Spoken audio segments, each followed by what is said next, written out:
crackdown a day after the man's execution. Billionaire Hong Kong media tycoon Jimmy Lai has been sentenced to almost 6 years in prison for fraud. A judge said Lai, who was found guilty of illegally subletting office space in October, felt no remorse.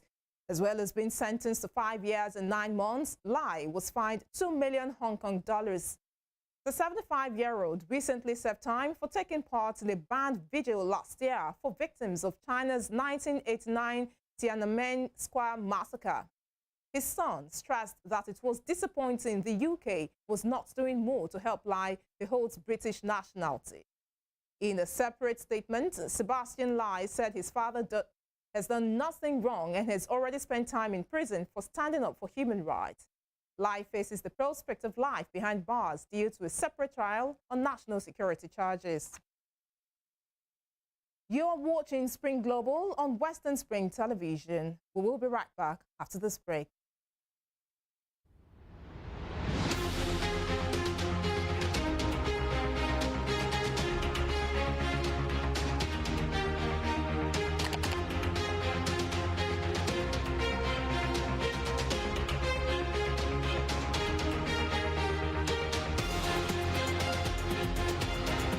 Like a TV station that breaks the barriers of your TV screen.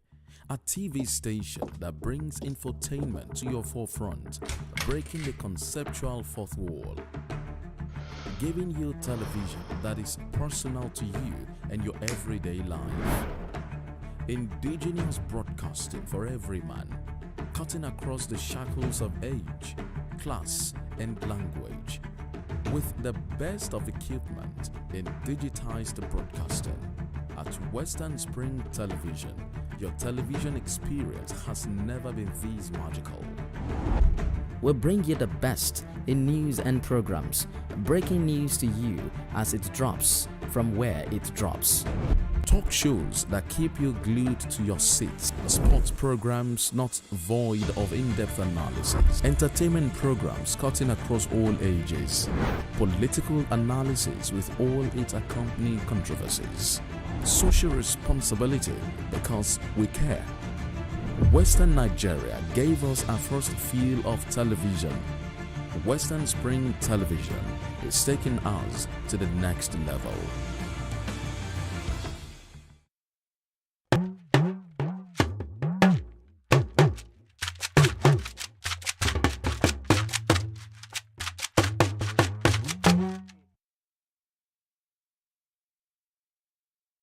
Evelyn Ohiole, Hi. King Eve. How are you today? I'm good, I'm fine, I'm alive. I really feel like she's not giving the right answer to the question. When one asks you, how are you? And you said, you're saying, I'm alive. It's very annoying, seriously. How are you? I'm fine. I feel I'm fine would be the right answer instead of I'm alive. Not that I asked you if you're dead before. Go and check all these 14-year-old, 15-year-old, 16-year-old, everybody, they are extraordinarily sexually active. I feel is being unnecessarily hyper when it comes to the issue of sex, because we talk about other topics and he feels so reserved. He really doesn't have anything much to say when it comes to other stuff. But when it's the issue of sex, I believe he's being unnecessarily hyper. That's when I have to pick an issue with him. I mean, it's just being unnecessarily there when we're talking about sex. Just like a child, his mom just got him his favorite chocolate or ice.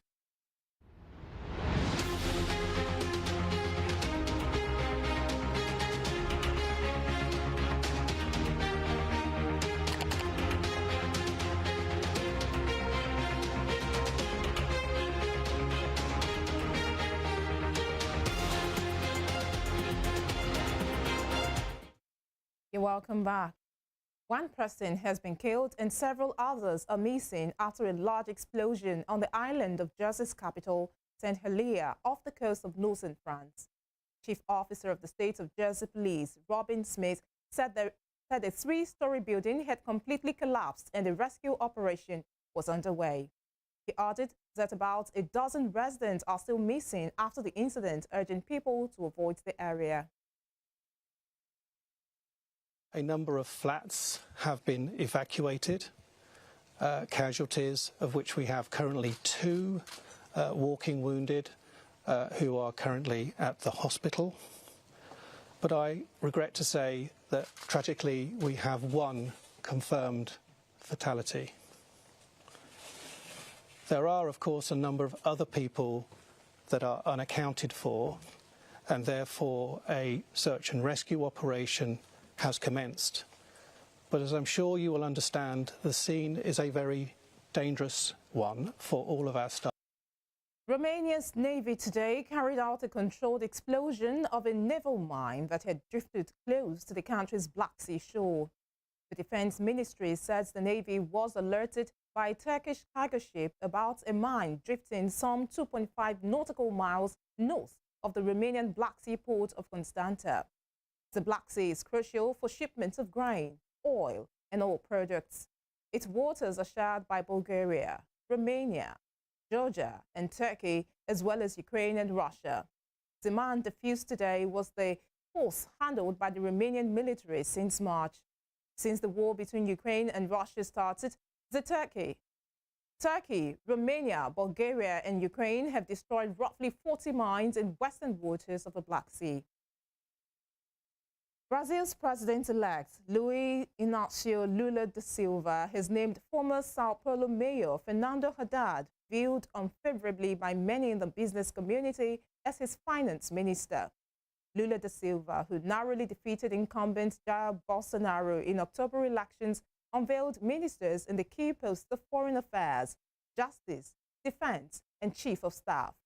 However, all eyes were on his pick for finance minister, with markets nervous over the incoming government's commitment to fiscal discipline and the inflation-hit economy in fragile recovery. Haddad, who served as education minister from 2005 to 2012, succeeds powerful liberal economy minister Paulo Guedes, an ally of far-right President Jair Bolsonaro. After Lula's new government takes office following his January 1st inauguration, the economy ministry will be dissolved and transformed into finance, industry, and planning agencies.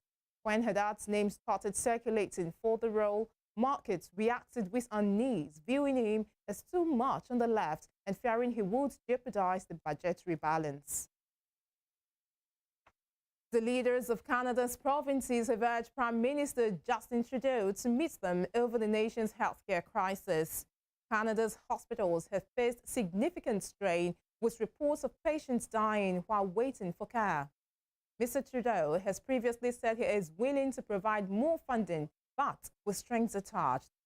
Medical treatment in Canada is publicly funded, with private non-profits owning hospitals and employing doctors, but with government picking up the tab. While the county's universal healthcare system uses a mix of federal and provincial money, it is administered provincially. United States President Joe Biden will next week announce support for the African Union to become a permanent member of the Group of 20 Nations. The step would give African nations a long-sought prize and could make it easier for Mr. Biden to secure their cooperation on issues like Ukraine and climate change. The G20 is a highly influential forum for the world's most powerful economies, and South Africa is the only member from the continent, joining multiple participants from Europe, Asia, and the Americas. Mr. Biden will make the announcement during next week's U.S.-Africa Leaders Summit in Washington. White House Press Secretary Karine Jean-Pierre says the U.S. president looks forward to hosting the summit next week. The President looks forward to hosting the U.S.-Africa Leaders Summit. This summit will underscore the value the United States places on our collaboration with Africa on the most pressing global challenges and opportunities, as well as on the Biden administration's commitment to revitalizing global partnerships and alliances. Chinese President Xi Jinping has told Gulf Arab leaders that China would work to buy oil and gas in yuan, a move that will support Beijing's goal to establish its currency internationally and weaken the U.S. dollar's grip on world trade. Mr. Xi was speaking in Saudi Arabia, where Crown Prince Mohammed bin Salman hosted 2 milestone Arab summits with the Chinese leader. He said Beijing would continue to import large quantities of oil from Gulf Arab countries and expand imports of liquefied natural gas, adding that their countries were natural partners who would cooperate further in upstream oil and gas development. Beijing has been lobbying for use of its yuan currency in trade instead of the US dollar. Top oil exporters Saudi Arabia and economic giant China both sent strong messages during Mr. Xi's visit at a time when Riyadh's relationship with Washington has been tested over human rights, energy policy, and Russia. Belgian police have arrested the European Parliament Vice President Eva Kaili and 4 others in connection with an investigation into corruption implicating World Cup host Qatar. The prosecutor's office said officers arrested the Greek socialist lawmaker hours after 4 other suspects had been detained for questioning. All 4 were either Italian citizens or originally came from Italy. Following reports of Kaili's arrest, the president of the Greek socialists, Nikos Androulakis, announced on Twitter that she had been expelled from the party. While speaking in front of the European Parliament in November, Kaili defended Qatar from criticism of its labor rights record and calls out Western hypocrisy. Today, the World Cup in Qatar is a proof, actually, of how sports diplomacy can achieve a historical transformation of a country, with reforms that inspired the Arab world. ILO said that Qatar is a front-runner in labor rights, abolishing kafala and reducing minimum wage, despite the challenges that even European companies are denying to enforce these laws. They committed to a vision by choice, and they opened to the world. Still, some here are calling to discriminate them. They bully them and they accuse everyone that talks to them or engages of corruption. But still, they take their gas. Still, they have their companies profiting billions there.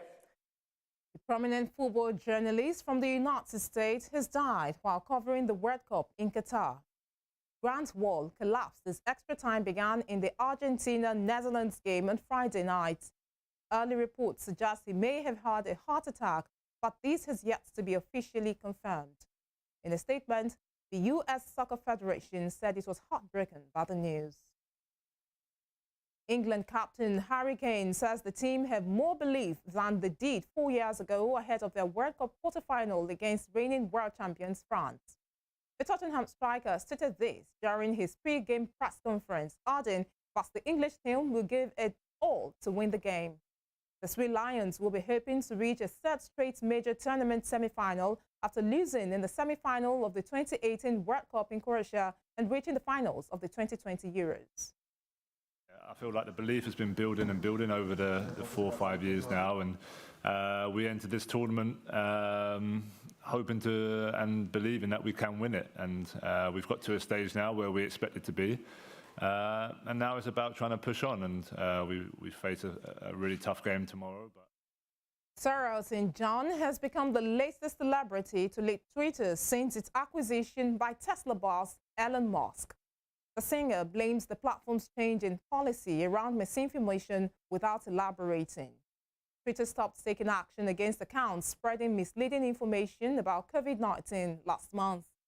In response to Sarah Alton's announcement, Mr. Musk said he hopes the star would be back. And before we end Spring Global, here is a recap of our top stories. The United States says Russia and Iran's relationship has warmed to a fully fledged defense partnership. Billionaire Hong Kong media tycoon Jimmy Lai has been sentenced to almost 6 years in prison for fraud.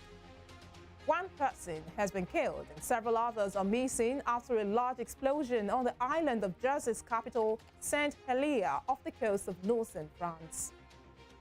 Don't forget to follow us on our social media handles on Facebook, Instagram, and Twitter at Western Spring Television. You can also watch us live on our YouTube channel at Western Spring Television. I am Dami Lola Raphael, thanking you indeed for watching. Good evening.